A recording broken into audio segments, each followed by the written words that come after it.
আজ আমার মনটা খুব খারাপ, আর সেই কথাই তোমাদের সাথে শেয়ার করব। আজ বোন আবদার করেছিল পোলাও আর আলুর দম খাবে, তাই সকাল সকাল চা বিস্কুট খেয়ে চলে গেলাম রান্নাঘরে।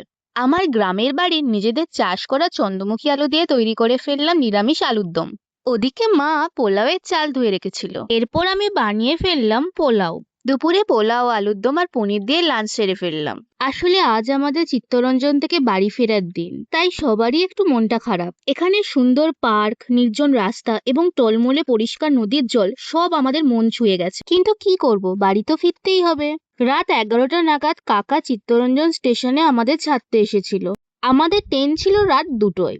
তবে প্রকৃতির নিয়মে ট্রেন যথারীতি 3 ঘন্টা লেট।